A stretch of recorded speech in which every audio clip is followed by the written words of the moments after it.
Hello everyone. This session is about getting ready for campus interviews. It's going to be very relevant for people in campus who are in universities and who are looking for jobs and internships because it's all about walking through campus interviews and giving you specific tips to help you tackle campus recruitment in a very polished way. So the way we are going to begin is this is the topic we're going to cover today. We'll begin with skills. We'll talk about what skills are. We'll talk about resume preparation. We have touched on a bunch of these things earlier, but I'm going to repeat that for campus recruiting, you have to double down, right, and have even more focus on these areas.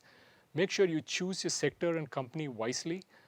Do the right interview preparation, and also there are some very important tips to follow post the interview process, and that's where I'm going to spend some time. So firstly, skills. So we talked about skills many times, but ideally every technical recruiter is looking for how do you match the skills in the job description. Every HR interviewer is going to look for how do you match the skills in the job description. So it's all about skills. Every question the interview is going to be based on it. Every shortlisting on the basis of resumes is also based on this. So again, skills is most important. But taking even the human aspect away from this discussion, nowadays there's a deluge of resumes. There are probably around 2,000 to 3,000 applicants for every job posting. So many companies use something called ATS, which is applicant tracking system, which is a HR software tool which looks at the match in terms of words being used by your resume and what is already there in the job description. So if there's a good match, yes, they will take your resume forward. So the more you customize your resume, the more it will be picked up by ATS and sent to the recruiter. Take care not to just spam your resume with just words picked up from the job description. Ask yourself, do you really have those skills? So do it in a sensible way. Just putting stuff to get noticed will not help you, because immediately when there's a shortlisting interview, somebody from human resources or the tech team calls you and has like a 10-minute conversation, they will know immediately that you don't have any of the skills they want because you're just done spamming of your resume with keywords. So that also will not help you. So be genuine. Think about, do you really have those skills? And if there's a good match, make sure you're using the words of the job description in your resume. We talked about skill gap analysis in our earlier sessions, but the idea here is that you basically capture some of the skills which are required by that company and club that under whether it's a people skill, or whether it's a business skill, whether it's a technical skill, and try to use this 3-point categorization of skills. It can be basic, intermediate, or advanced. So ask yourself, where am I with respect to the skills, and what does a company which is trying to recruit, what sort of skill level are they looking for? That's tough. That's not an easy answer. What does the company want in terms of skill level? But take a shot, right? I mean, try to guess. Talk to your professor, talk to people working from industry, ask them these questions. When you line up a conversation with somebody from industry, you should be asking these sort of questions. What level of expertise is required for this specific skill? And you'll get a good answer. Then ask yourself, do I have those skill sets? If you have the skill sets, it's fantastic. You have no problem. If you do not have those skills, then you will have to learn that, right, within maybe 1 year or 2 years. Then you map that gap and come up with a learning plan to address that gap. So you can probably be a volunteer, you can probably do some projects, you can do some internships, and you could probably do some part-time work, open source work, especially if you're a software engineer. All these ways are ways for you to bridge the skill gap. And that's the way you're going to move forward in the skill curve. So that's one big category. The second category is about resume preparation, right? We touched a bunch of things earlier, but the key idea is learn to read job descriptions.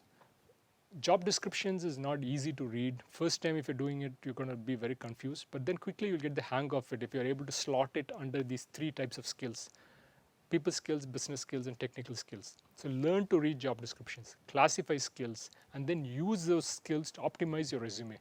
Every resume you create has to be customized for that job and the job description. So look from that perspective and then approach the problem. I have a bunch of videos on resume preparation where I've been talking to students across IITs like IIT Roorkee, Indore, Dharwad, Palakkad, and so on. So maybe you were, and even IIT Madras at one time. So you can check up some of these videos on my channel, and this will give you a good insight about how to customize resumes. I've done some resume workshops which are also on my YouTube channel. You can again check that up if you want to know more. But you get a good feel of what recruiters want when you listen to some of these sessions. One easy way for you to pick up skills is not just the courses which is offered in your university, right? But if you go out, take some NPTEL courses, Coursera classes, whatever, right? Maybe YouTube classes. But even if you don't have a formal certification, if you're into learning and understanding from different sources, then you can do a very good job. So that really should be a target when it comes to skill development and reflecting that on your resume. We talked about this many times, but customize the language of your resume as per the job description. Again, that's important. If there's a lot of content on your resume, right, you cannot put everything on maybe a one-page resume. And I strongly recommend that most people early in career, especially students, not have more than a one-page resume. Ideally, you should have more than 10 years of experience to have a two-page resume, right? But most of you may not have that. So move all the additional stuff to LinkedIn. You don't need to put all of that on your resume. Resume may not even have hobbies, right? That's not required. You just talk about how you're a match for the job in terms of skills, and that itself could take one page. So try to move all extraneous stuff to LinkedIn. Customize. I think the more you customize, not just your resume, but your cover letter. This is something which people forget, that when you're writing to a company, a lot of interviewers and recruiters look at the cover letter. And a cover letter is also a great way to talk about what do you bring to the table, right? And sometimes the recruiter does not want to read your resume. They may just look at your cover letter. So please spend time on your cover letter. Do not waste your time by talking about very generic stuff. Be specific, target the resume, and make it easy to read. You can use maybe with ChatGPT to help you out sometime, but end of the day, you have to refine it based on skills. And ChatGPT can help you a little, but not too much, right? So that can serve as a starting point, but you have to sit down and optimize your cover letter, just like you optimize your resume. As you make more and more versions of your cover letter and customize it for that company, the better it's going to look like. Get feedback for your resumes and practice interviews. So try to have somebody like a career coach, friends, it could be professors, it could be mentors. Have these chats, right? Ask them to ask you questions and try practicing some answers. Ask them to evaluate your resumes and give you feedback. All these are great ways to improve yourself. The more you get feedback, the better you become. So always lean towards getting excellent feedback. We come to this section about choosing sector and company. So how do you go around making the right decisions? We've discussed a bunch of frameworks in the past. We discussed the outside-in perspective. We discussed the inside-out perspective. But ideally, in the best possible scenario, you should have done this homework well in advance. Like when you do a skill gap analysis, maybe 2 years before you look for a job, you should then begin to identify what jobs are interested in, what sectors you're interested in. Track that company, track that sector for maybe at least a year. So keep reading newspapers like Economic Times, Wall Street Journal. Keep reading a lot of stuff. Keep reading the quarterly reports, annual reports. Surprisingly, there's full of information about what the company is doing. And it's not even technical language. Anybody can read and understand. Even a layman can understand a quarterly report, at least like 80% of it.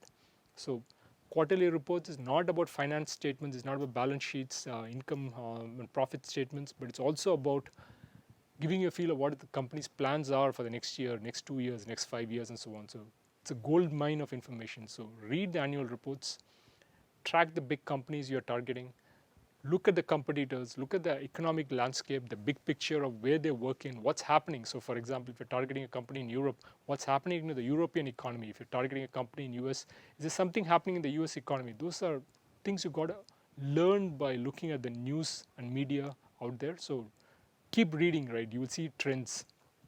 Anything, the sources of information can be newspapers, online media, a bunch of things exist, right? Industry reports exist, analyst reports exist. Go through that. A lot of it is available online. End of the day, your goal is to become an expert in that sector, right? There should not be anybody who's better than you in that sector. So pick one sector, drill deep. The depth will make your answers look very polished.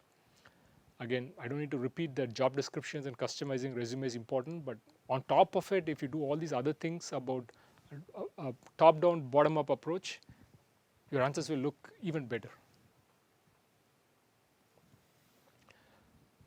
We talk about this fact that making decisions only based on compensation doesn't help anyone, especially it's not going to help you. So many companies use salary as a hook to get students, and they're hiding something bad about themselves. It could be, for example, they don't have a great working culture. Maybe everybody's working 24/7. Everybody's getting burnt out. Everybody wants to talk about retirement. There's so many things which could be happening. So I'm not saying it will happen in the company you're looking for, but do your own research. and check what the culture of the company is. Ask yourself, what is your long-term strategy? What is it you want to be? For example, which location do you want to be? Which country do you want to be? What sort of jobs would you want to be? Where do you think that you are best served? Which sector will serve you best? Is it the tech sector? Is it operations? Is it retail? Is it logistics? There are a lot of choices, right? And then you make a decision for yourself. One issue is that a lot of people don't think about these factors. All they do is whatever the job they get in campus recruiting, they just take whichever job they get. The first job they get, they take up the job. And unfortunately, they allow the job to brand them. That job becomes a definition of who they are. So once you get, say, for example, you get a job in finance as your first job in campus placements, most people try to not break away from that trap. So that means that they'll become a finance person throughout their life. Later on, 15 years later, 20 years later, when they say, I'm fed up with finance, I want to do something different, they cannot because they allowed themselves to get branded. So I would say that if you found your dream job, if you want to be in that sector throughout your life, that's fantastic. But many people don't look at all the different perspectives and then make a careful, considered decision. If you jump in and make a decision, there's a good chance it could go wrong. So that's why, like, when you choose your first job, think a lot, carefully choose your first job. Don't just go with the tide and do whatever others do, which is that whatever job I get, I join, right? That's not helpful. So we want to also maybe spend some time on interview prep. We talked about looking at job descriptions, practicing skills, and practicing your answers with professors and mentors and so on. There's a bunch of videos where I've done some sessions with IIT students and a bunch of other students from other colleges on my YouTube channel. Check it up. Practicing mock interviews is always good. Like, it's always good to have somebody close to you or knows you, ask you questions, sit before them and allow them to ask you questions and try to take that seriously. Be in a formal setting, be well dressed, be in a room, have the other person ask you questions, and the more formally you treat it, the more experience you get. And the more experience you get, the better you're going to sound in interviews. So nobody is a born interviewer. Everybody makes a lot of mistakes, but you get better with time, right? The first interview is always the worst interview of anybody's career. So don't worry too much about how your initial interviews go. It's all about practicing, right? The more you practice, the more perfect you become. So practice means perfection ultimately. Anybody whom you see as delivering a fantastic interview and doing a fantastic job, mostly they've done a lot of homework. It doesn't happen naturally. Interviews are very strange. It's very difficult to just talk to people directly, right? Like, it's a very strange process. And talking about skills and so on is tough, so you got to practice. So the more people practice, the better they become, and try to get into the practice mode. Like, keep talking. Sometimes, even if you don't find a job, if you're talking to multiple interviewers, it's a good thing because you are getting interview practice. Just talking all the time makes you better. You may not know it, you may not sense it, but you are getting better. There are websites like Glassdoor.com, TeamBlind. There are a bunch of websites like Levels.fyi. There's Google. There's just so much information you can get about what questions can be asked by companies during the interview process. All this information is already there. You don't need to learn from scratch. People already gone through the process. So take notes, look at all these questions, list down, maybe if there are hundreds of questions, list it all down and group them into different categories. Ask yourself, if I get this question, how am I going to answer this? So have like a cheat sheet with you, right? I mean, sometimes in some interviews, you can even take the cheat sheet with you during the interviews. It's fine, it's totally okay. It's not like when you're doing an interview, you just have to be sitting with nothing on the table. You can have something on the table. You can take notes. You can have some papers with you. That's totally fine. So take a cheat sheet if necessary. If there's some very important metrics and data you want to present to the recruiter, that always helps. Rehearse your answers. For example, if you have there's a bunch of metrics about the company you want to remember, look at those metrics before you approach the interview process. You want to remember this. It should be in a short-term memory so that you can pick it up and relay that to the recruiter. And try to have answers for every possible question when you do your research, because if you do not, you'll be blinded by some questions, and that's not good for you. At a minimum, you got to research a company for at least 3 to 4 days. We talked about annual reports and how that can help you. Rehearse. A good tip is once you finish an interview process, send some thank you notes to the recruiters and the interviewers. Very few people do it, maybe less than 5% of people do it, but if you do that, it can make you stand out really well. So if you're not heard back from recruiters, it's okay to send reminders and telling them, hey, I'm very interested in the company, do you have any updates for me? It's not a bad thing, it's a good thing. Recruiters expect you to show that passion and interest and keep checking up. So that way, following up is good, sending tech-in notes is good. Maybe we'll pivot in a slightly different direction for this session, which is about also talking about what is the right process to follow post interviews. Once you get an offer, something happens, something goes wrong, what is the right protocol to follow? What are some rules to take into account? So first thing first, right, like try to choose a job where you're genuinely interested. It's neither good for the company, not for you, or if you don't like the job but end up taking up the offer, right? You'll burn out, and within a couple of months, you probably are done and exhausted. So choose a job where your heart is genuinely in it, right? So that's something you should have to be asking to make sure that you are on the right direction. Especially, for example, if you want to go for higher studies, right? You're just wasting everyone's time if you pick up a job offer. Your friends will not get the offer, and you will not take up the offer either. So it's a waste of everyone's time. So at least make it clear to the interviewer that you are going for higher studies, and let them evaluate that and decide whether they want to give you an offer or not. People change their minds at the last minute. So sometimes people say, I want to go for higher studies, and may not go for higher studies. Companies are aware of it. So knowing that, they may give you an offer. So, but don't hide these things from the recruiters. Like, keep it open, keep it honest, tell them what you bring to the table, and then the companies can decide what they want to do with your candidature. It is also okay to drop out of interviews if you are not feeling comfortable. If you don't like the company, you don't like the culture, you don't like the compensation, it's okay to just reach out to the recruiter, be honest, frank, say that, hey, I have a bunch of new opportunities turning up, and maybe this is not the best fit for me when it comes to skills. Maybe my skill is not what the company is looking for. Maybe I'm looking for a different company and exposure. That's fine. So you can drop out, but be open, honest, and courteous about it, right? The more courteous you are, the HR folks, the interviewers will look at you very positively, and there will be no negative ramifications.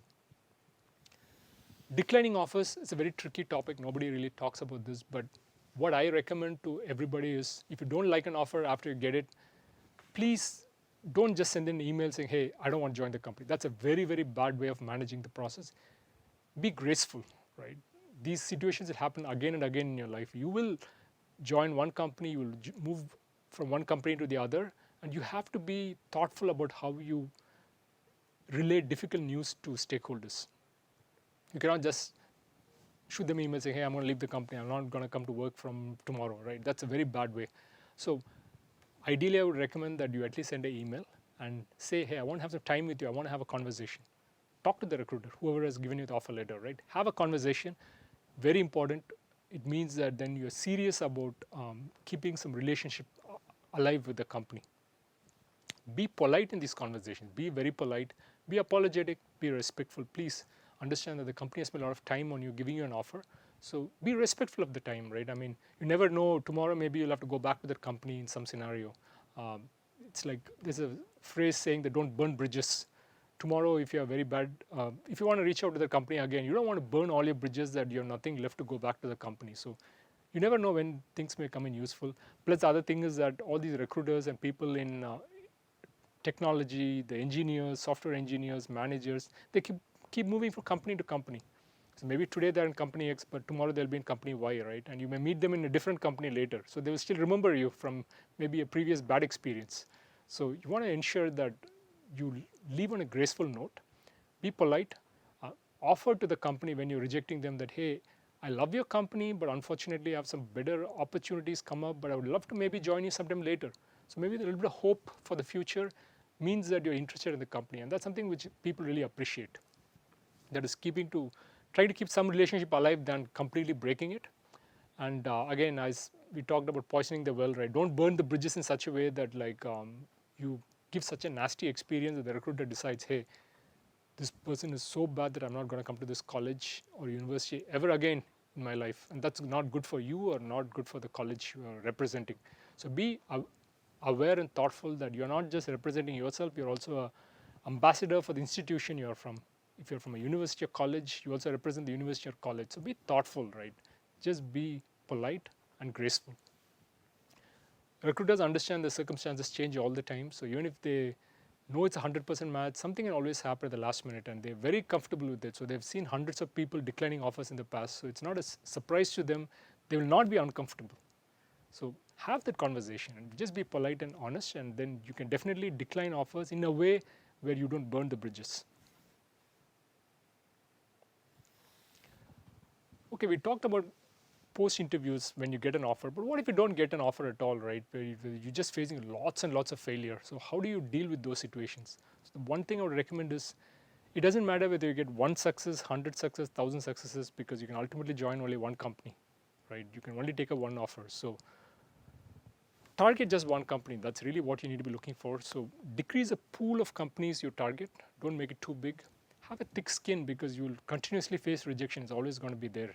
You're a bit like playing a video game, right? Sometimes something happens, then you fall down, but get up and then you play the game again. So this is like nothing's going to happen to you in the job search process. At max, somebody may say that they don't want you. That's fine, right? You move on to the next company and then try your luck there. So it's just having a thick skin and keep reaching out. Don't always assume that if you don't get an offer, you are the root cause. There's something wrong with you. So many a time there are like budgetary problems. There could be issues with overhiring. There could be issues with business strategy, with the recruiting strategy, and they decide to cut down on the number of hires. So if you don't get an offer, it's always not about you. It could be different things happening within the company, which you will never have any idea of. So don't take it too personally. There's a current CEO of Palo Alto Networks. I remember reading one of his interviews where he was saying that he applied to hundreds of companies post his master's degree, ultimately got an offer from SAP in Germany because he couldn't find a job in the US after he graduated. So he's right now a CEO. He's done fantastically well in his career, but everyone goes through ups and downs, right? There are times when you struggle for jobs. It's just the nature of the game. So don't read too much into it. So learn from your mistakes if possible, analyze what went wrong, and see where you can improve.